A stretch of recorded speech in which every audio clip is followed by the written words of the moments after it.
First, I want to mention that me and my brother Brian are having the greatest day. At least I am.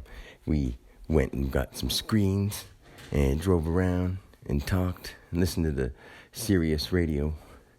And I was serious. The craziest thing is the way it happened. I'm not going to tell you how it all started, but we ended up talking and listening to stand up and talk radio and a couple songs, and they were Christmas songs. And if I told you about my Dan relation to Christmas and everything, it's pretty freaking awesome.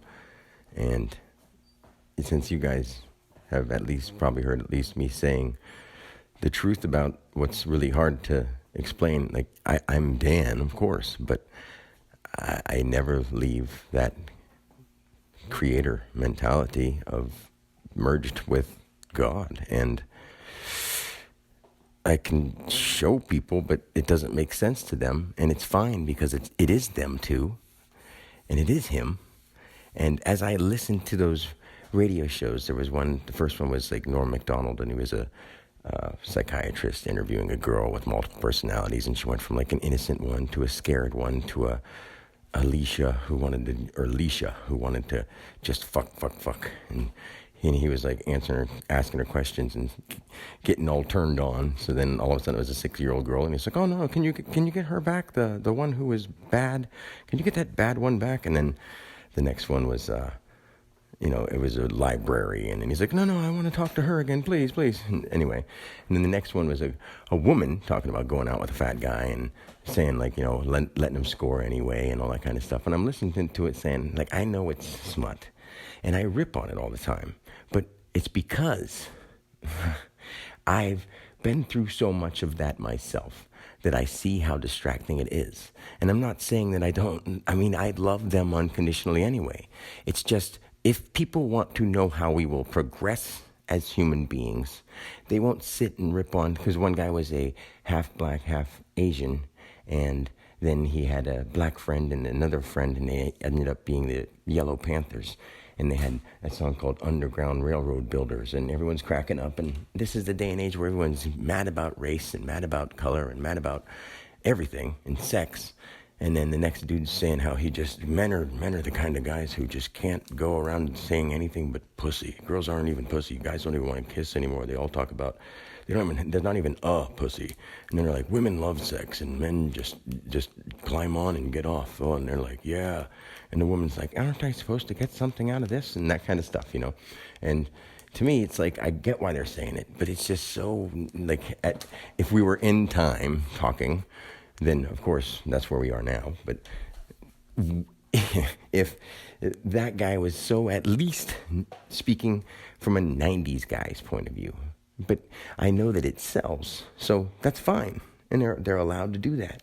And if they're doing that, I still encourage them to take a little bit of time to see what other connection they have to something amazing and special within them, so that they'll see why maybe we shouldn't do that, because what we look at and see becomes expanded.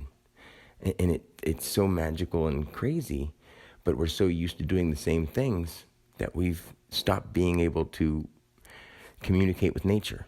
And since I've done it for so long now, like, I am nothing but nature walking around as Dan. And nature is like basically nay or not, or NA, that. If you look at the letters next to each other, you'll see that they are different directions. But it's only spinning, and that doesn't mean spinning like whoa.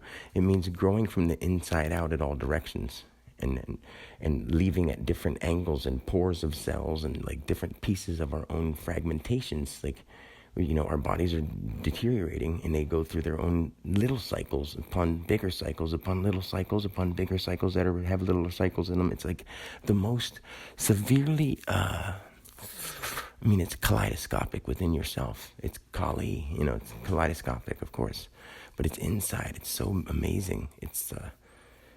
There's no words for it, really. Of course not, but we've done so much from the beginning till now, and we're just I always say distracted, but it is. And at the same time, it's not. Like, you're allowed, of course. We love you. We all love you. We're all here.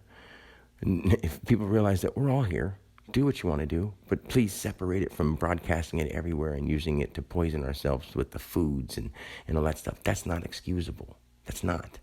And then the next one saying how it's so much easier to be fat because, the healthy guy side grabs his sneakers and says, I'm going to the gym. And then the other guy says, oh, he slaps the shoes out of his hands or something like that. It's not funny. It's good to take care of yourself. Like, why make it sound like encourage unhealthiness? Like, that's what leads you to thinking the way you think and acting animalistic. And if you love that, it's just because you're used to it and you're allowed to be. I loved it too, I've been all around the great big world and I know. And it's not like I'm not trying to put it down. I'm just trying to be belligerently honest and straightforward what it would take for us to change as mankind into good things that what we call God, Creator, Universe would want for us. Not just for you or for me or for a company, for a unity of love. Why does that sound stupid to people? That if you walk around and it was tons of gay jokes, which is fine. Me and my brother were just bonding. And we were just playing what was over in the background. And then I went to Christmas songs because, I wanted better songs to come on, but I was just tolerating it, and at the same time appreciating it and chuckling here and there.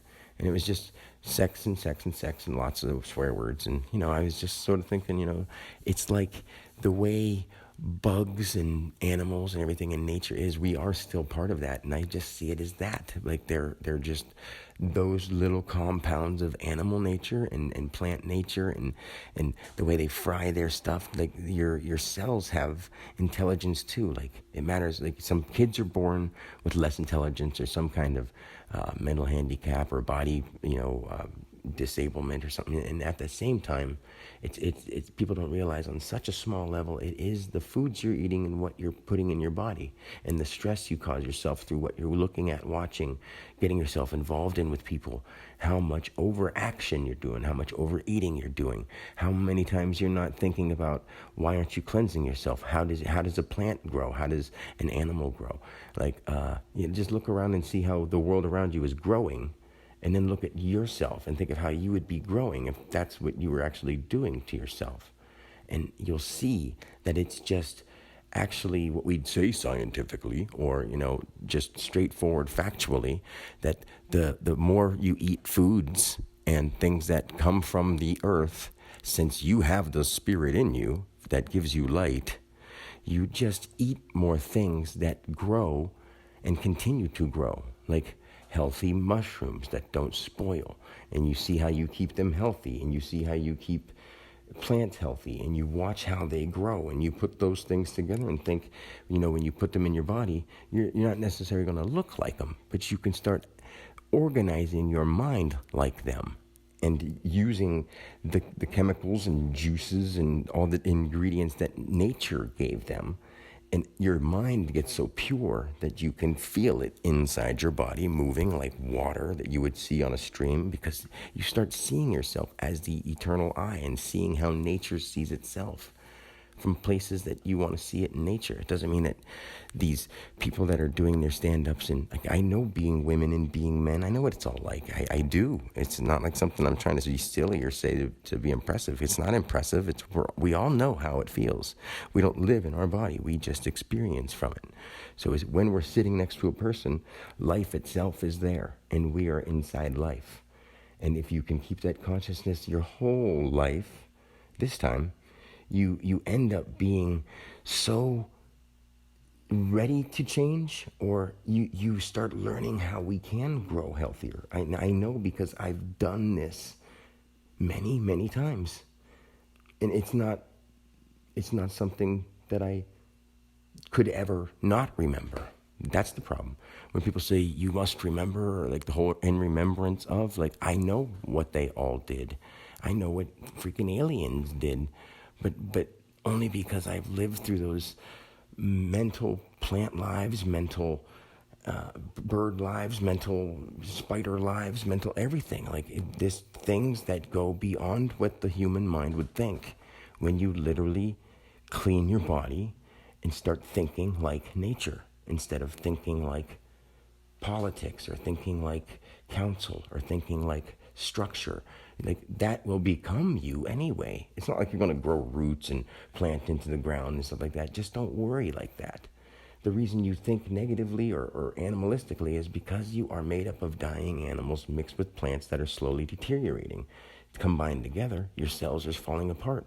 So if you start putting things in your cells that make them grow and keep them banding and stretching and molding and banding and stretching and molding, and you use your mind to think about the way you want to look and move your body the way you want to act and the way you want to be limber, it stays in those positions and memorizes those actions and movements, because we are more gifted, such as animal and plant.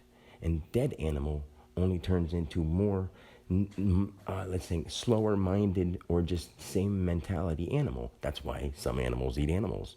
And we say we're not animals. And until we stop eating them, we definitely are, because we're made up of what we eat. But the thing is, if we keep eating animals, it's like our waste is only the animal stuff and the toxic stuff that doesn't quite digest because it's burnt or it's oiled too much or it's got wrong chemicals to mix with wrong plants. You can see what grows together well.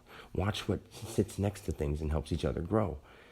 And you want to keep onions like around you, not in you. So eat them once in a while. But like people think onions are so good. Yes, they're good, but keep them around you. Like onions and garlic, the whole thing about keeping them to keep vampires away, that was actually so that the bugs and pests, like the invisible things that you don't see that eat your body from the outside skin, that are floating around in the air, what we would call viruses and bugs and bacteria. But really what they're doing is they land on your skin from the outside, and if you have negative or foods that are dying, they eat away at them. If they have positive foods that are whatever, they sort of dry out and die, and your skin and insides and from your outsides in, whatever eats into you or eats out of you, or there's the craziest, littlest things going on in your body, of course, billions and trillions, and just the numbers don't matter at this point. You are just the living spirit inside the skin. So if you think about that long enough, you're like, wow. So I look back and I literally see those people that are doing that stand-up comedy as literally a speck of spiritual light, beautiful life, shining and growing. That's how I see everybody. What they talk about, what they do, that's their business. But if they want our world to be better for the children, they've got to act better for them.